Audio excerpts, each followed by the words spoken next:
ASB Asian boxing প্ৰতিযোগিতাত ভাৰতীয় খেলুৱৈৰ 43টাকৈ পদক জয়। যুৱ শাখাত 22টা আৰু 22 বছৰ অনূৰ্ধ্ব শাখাত 21টা পদক লাভ ভাৰতৰ। কাজাখস্তানৰ আস্তানাত অনুষ্ঠিত হোৱা ASB এছিয়ান 22 বছৰ অনূৰ্ধ্ব আৰু যুৱ বক্সিং প্ৰতিযোগিতাত ভাৰতীয় খেলুৱৈসকলে 43টাকৈ পদক লাভ কৰিবলৈ সক্ষম হৈছে। 24খনতকৈ অধিক দেশৰ খেলুৱৈয়ে অংশগ্ৰহণ কৰা প্ৰতিযোগিতাখনত ভাৰতে যুৱ শাখাত 22টা আৰু 22 বছৰ অনূৰ্ধ্ব শাখাত 21টাকৈ পদক লাভ কৰি দেশলৈ সুনাম কঢ়িয়াই আনিবলৈ সক্ষম হৈছে। যুৱ শাখাত কালি ভাৰতীয় বক্সাৰসকলে 5টা সোণৰ, 9টা ৰূপৰ আৰু 8টা ব্ৰঞ্জৰ পদক লাভ কৰে।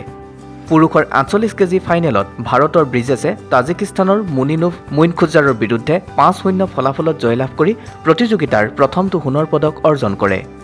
পুৰুষৰ 51 কিলোগ্ৰাম শাখাত ভাৰতৰ আৰিয়ানে কিৰ্গিস্তানৰ কামিলভ জাফাৰবেকৰ বিৰুদ্ধে 5-0 ফলাফলত জয়লাভ কৰে। মহিলাৰ 50 কিলোগ্ৰাম শাখাত ভাৰতৰ লক্ষ্মীয়ে মংগোলিয়াৰ এংক নুমুনদাৰিক পৰাস্ত কৰে। ইয়াৰ পিছতেই বৰ্তমানৰ জুনিয়ৰ বিশ্ব চেম্পিয়ন নিখাই কাজাখস্তানৰ আটিনবাই বাগজানৰ বিৰুদ্ধে 5-0 ফলাফলত জয়ী হৈ 52 কিলোগ্ৰাম শাখাত ভাৰতৰ হৈ পঞ্চমটো সোণৰ পদক লাভ কৰিছে। ইয়াৰ পূৰ্বে 22 বছৰ অনূৰ্ধ্ব শাখাত অলিম্পিকত অংশগ্ৰহণ কৰিবলগীয়া প্ৰীতিয়ে মহিলাৰ 54 কিলোগ্ৰাম শাখাত আন 5গৰাকী ভাৰতীয় মহিলা খেলুৱৈৰ সৈতে ফাইনেলত প্ৰৱেশ কৰিছে। 75 কিলোগ্ৰাম শাখাত মুস্কান আৰু 51 কিলোগ্ৰাম শাখাত আলফিয়া পাঠানে ইতিমধ্যে ফাইনেলত প্ৰৱেশ কৰিছে। নিউজ ডেস্ক ৰিপৰ্ট, নতুন সময়।